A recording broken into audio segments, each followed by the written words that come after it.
Jai Hind students, welcome to my YouTube channel. Today we'll be discussing a very interesting and important topic of inertia. Now look students, inertia. This term was first formulated by Galileo, right? And this is actually derived from the Latin word iners, I-N-E-R-S, iners. It's a Latin word which means that lazy. Iners means lazy or idle. Iners means lazy or idle, means unresponsive. So let's now discuss inertia. What does it actually means in physics? Now students, you must have seen around yourself that a body which is at rest, like a sofa set or a chair which is lying at rest, it will tend to remain lying at rest unless some external unbalanced forces applied over it, isn't it?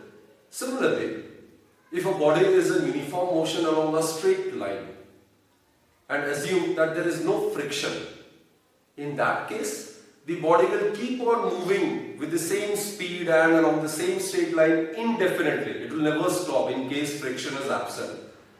So what I mean to say is that a body tends to remain in its state of uniform motion along a straight line unless it is acted upon by some external unbalanced force.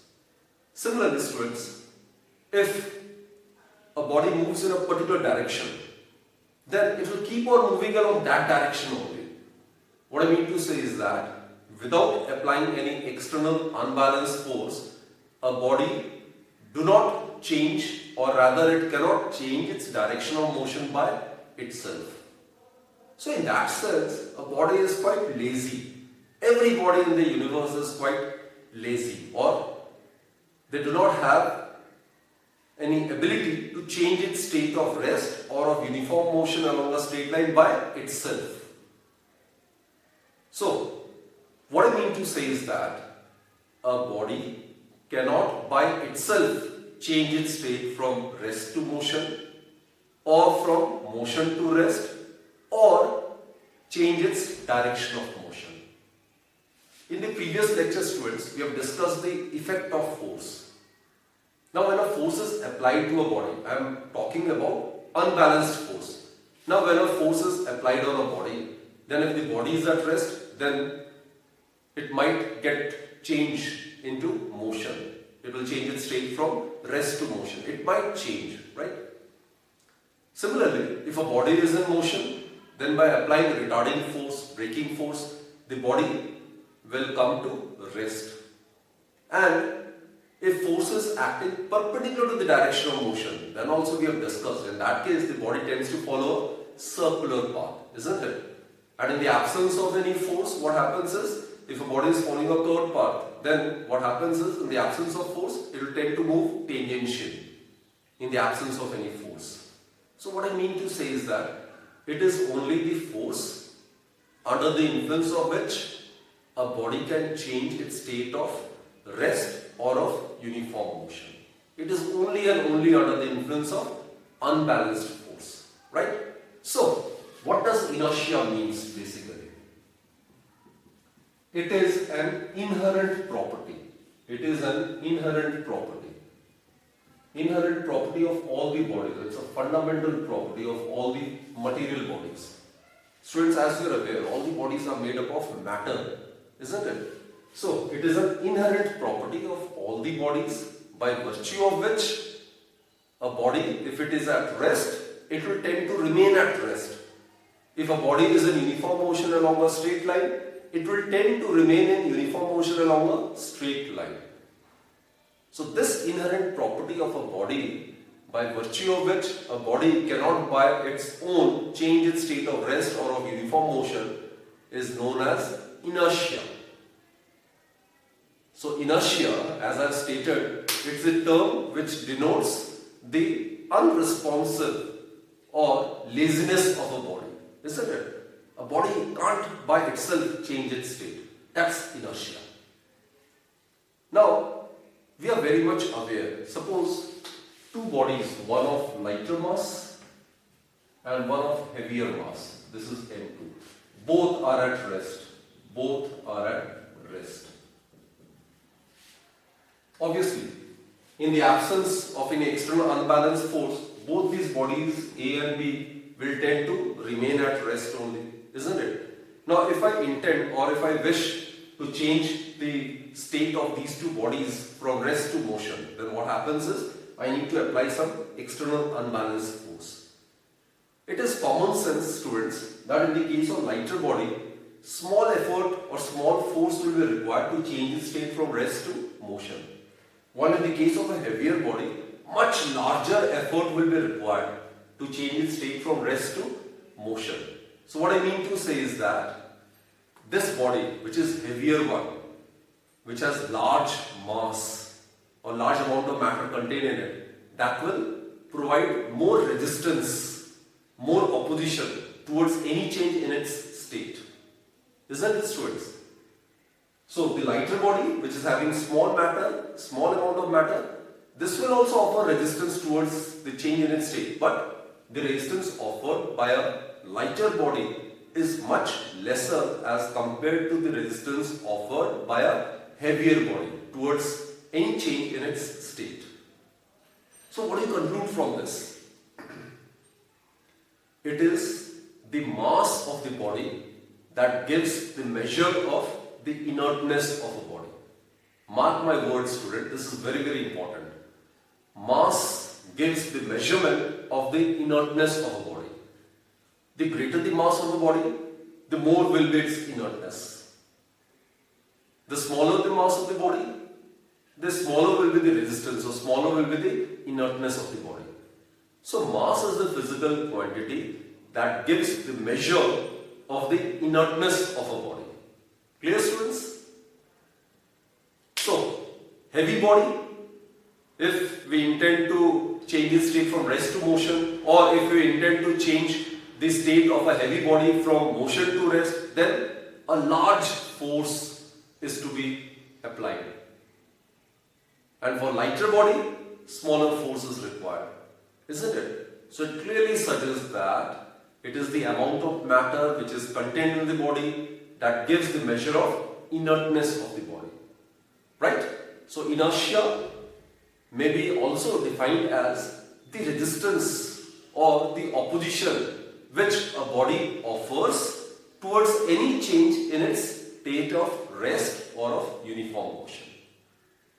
So again I repeat, students, inertia is an inherent property of a body by virtue of which it resists any change in its state of rest or of uniform motion along a straight line. Or in other words, it is the inability of a body to change its state of rest or uniform motion by itself. In more simpler words, a body at its own cannot change its state of rest or of uniform motion along a straight line. So that's inertia. Now, talking about the types of inertia, students, inertia can be broadly classified into three types. One is the inertia of rest. First is the inertia of rest. Second is the inertia of motion. And third one which we will discuss is the inertia of direction. So, let's start with inertia of rest. Let's start with the first topic, inertia of rest. Students, as the term suggests, inertia of rest is the property of a body by virtue of which a body tends to remain in its state of rest unless it is acted upon by some external unbalanced force. Isn't it? So a body which is at rest will remain at rest unless it is compelled to change its state by some external unbalanced force. There are various examples, there are numerous examples which is related to the concept of inertia of rest. Like, students, take the simple example of a sofa lying on a floor, it will keep lying on the floor unless we apply some force so as to change its state from rest to motion. Right? That's a simplest example. Second example is, if you shake the branches of a tree, then the mango will fall down. Why it happens? It is because of inertia of rest. Because students, on shaking the branch of a tree, what happens is, due to the inertia of rest, the mango, it will remain at rest, while the branch of the tree will move. So as a result, due to the watering strain, the fruit will fall down. So that's the concept of inertia of rest, right? There are some other examples as well, which I will illustrate with the help of this small clipping.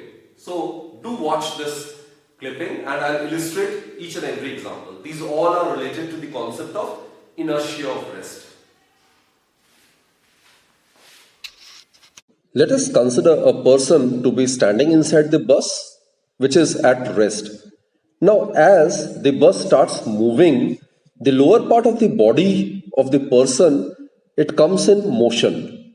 But because of inertia of rest, the upper part tends to be at rest. Hence, the person falls backwards. In this case also, it is due to the inertia of rest that the ball falls inside the beaker. These are some simple activities and experiments which suggest the very fact that it is the inherent property of a body by virtue of which a body tends to remain in its state of rest unless it is acted upon by some external unbalanced force. A body can change its state of rest only and only under the influence of some external unbalanced force.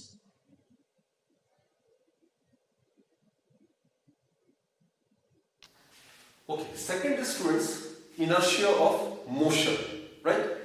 So it is the inherent property of a body by virtue of which a body tends to remain in its uniform motion along a straight line unless it is acted upon by some external unbalanced force. So that is inertia of motion. I'll give you a small illustration. Suppose this is a smooth horizontal surface. It's a smooth surface. It is a smooth surface. Smooth surface means we are considering force of friction to be zero. Force of friction to be zero. It's a smooth surface. And suppose a ball is moving along a straight path with uniform speed of suppose 2 meters per second. A ball is moving along a straight path with a speed of 2 meters per second, right? This is the uniform motion. The body is in suppose uniform motion. So in this case, the body will keep on moving along the same straight path.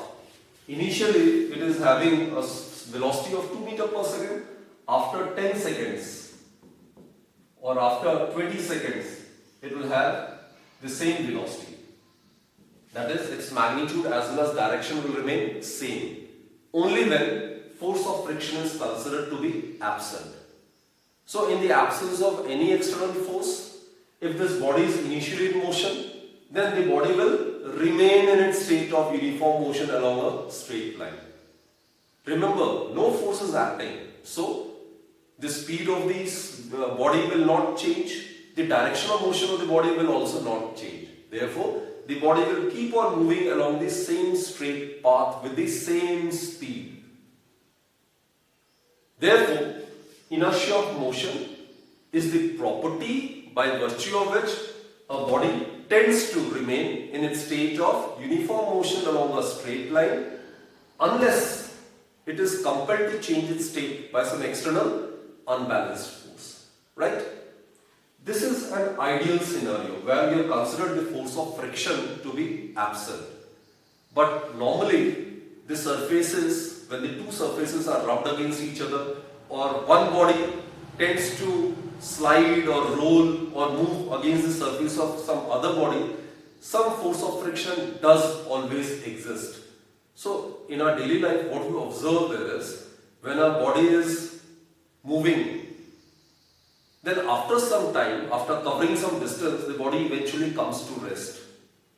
That's because of frictional force between the two surfaces in contact. So under the influence of that frictional force, the body is changing its state from motion to rest.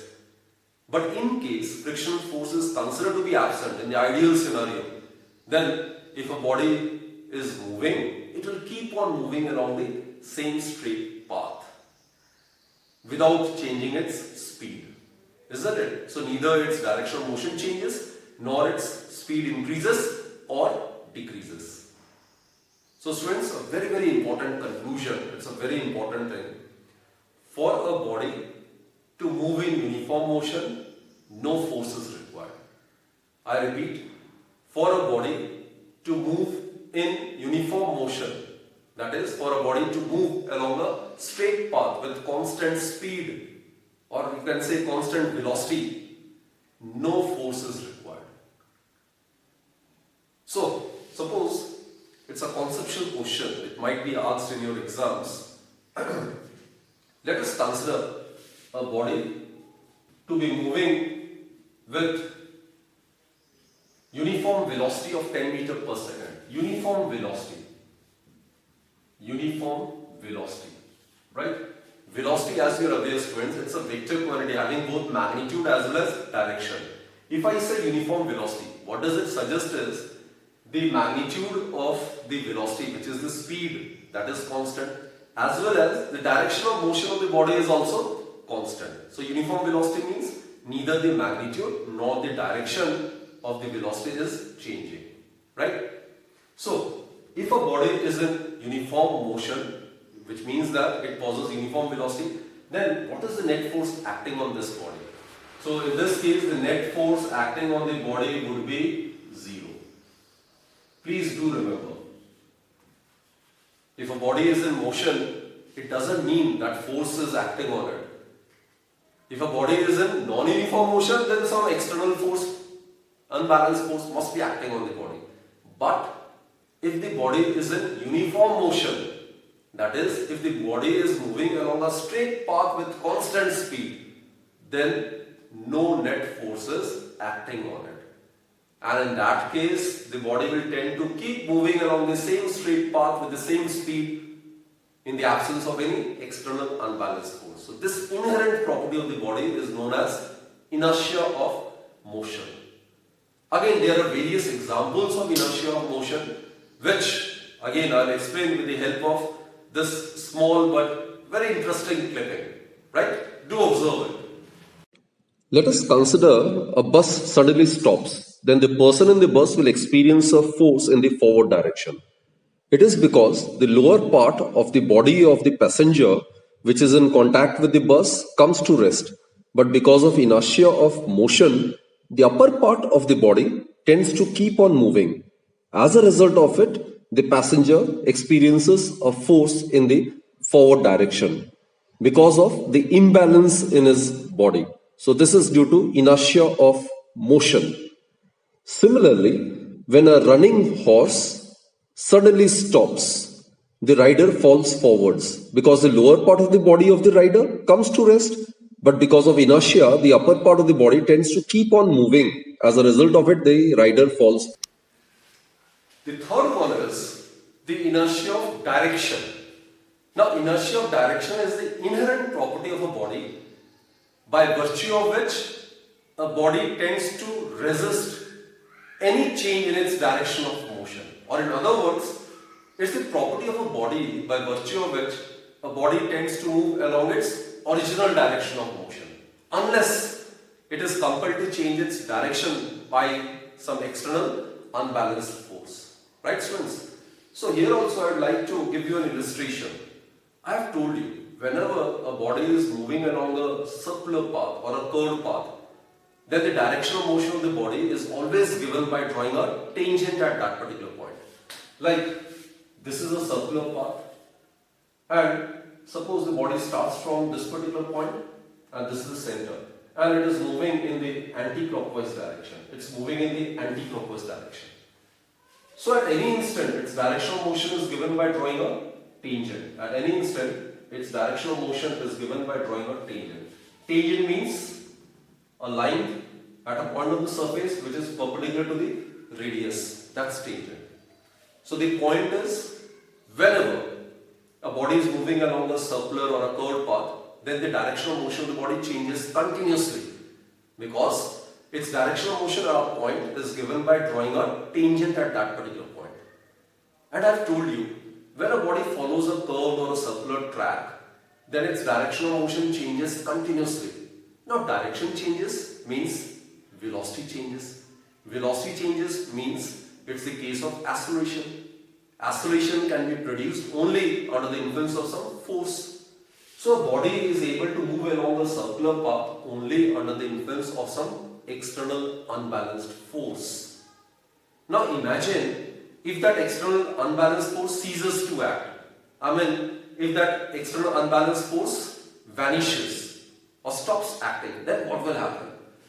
In that case, what will happen is, suppose at this point, at this juncture, at t equals to t, this external unbalanced force which is making the body to move along a circular path suddenly disappears, suddenly stops. Then what will happen?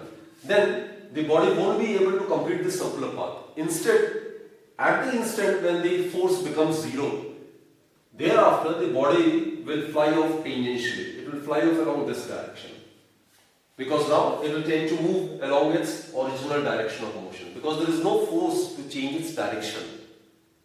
A body by itself cannot change its direction of motion. It is only under the influence of force that the body can change its direction. Have I made myself clear, students? So the inability of a body to change its direction of motion by itself is known as inertia of direction. And here I must remind you, we have discussed it in the topic of uniform circular motion, that when a body moves along a circular path, then the force involved, or the force which makes the body to move along a circular path, is known as centripetal force, and the acceleration is known as centripetal acceleration. And that force always acts perpendicular to the direction of motion of the body. This is the direction of motion of the body, and this is the force which is acting perpendicular. As long as this centripetal force or this force exists, the body will keep on moving along the circular path. It will keep on changing its direction of motion continuously under the influence of this external unbalanced force. But as soon as this force becomes zero, the body, instead of following a circular path, it will simply fly off tangentially. So that's the concept of inertia of direction. Again, I'll show you a short clipping along with some examples will be illustrated which belongs to this category, inertia of direction. Right? Consider a bus to be moving and taking a sharp turn towards right. The person in the bus will experience a force towards left. In this case, the body cannot by itself change its direction. It is only under the influence of external force that it is changing its direction continuously. The sparks coming out of a grinding stone are tangential to the rotating stone.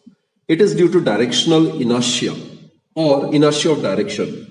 Once the sparks are produced, no external force acts on the sparks, and in the absence of external force, their direction of motion cannot change. The sparks so produced follow paths tangential to the grinding stone. So students, we have discussed the concept of inertia. Then we have discussed the types of inertia, inertia of rest, inertia of motion, and then we have discussed inertia of direction along with several examples. I hope you have enjoyed the clippings, right? So let us recapitulate all the important things which we have discussed in this particular session. So students, inertia is the inherent property of a body by virtue of which a body tends to oppose, tends to resist any change in its state of rest or of uniform motion. Or a body cannot by itself change its state of rest or motion, isn't it? It is only under the influence of some external unbalanced force that a body can change its state from rest to motion or from motion to rest, or the body can change its direction only under the influence of some external unbalanced force. So this property, this inherent property of a body is known as inertia. And mass is the physical quantity which determines or which gives the measure of inertness of a body. So students, this concept of inertia was formulated by Galileo, and it is only on this concept of inertia that Newton's first law of motion is based upon. And this is the reason why Newton's first law of motion is also known as Galileo's law of inertia. First law of motion is entirely the law of inertia. Whatever we have discussed in the concept of inertia along with the types, it is the same as that of Newton's first law of motion. So students, what will be the statement of Newton's first law of motion? What we have studied throughout this lecture? Every body in this universe tends to remain in its state of rest or uniform motion along a straight line unless it is acted upon by some external unbalanced force. That is what we have studied in this topic of inertia, and this is, student, known as Newton's first law of motion, which is also known as Galileo's law of inertia. Right, students? So for this session, I think these topics are more than sufficient. Do enjoy the clippings and do understand the concepts. These are some very important topics which we are dealing with. Right? So we'll continue in the next lecture then. Thank you, and do take very good care of yourself.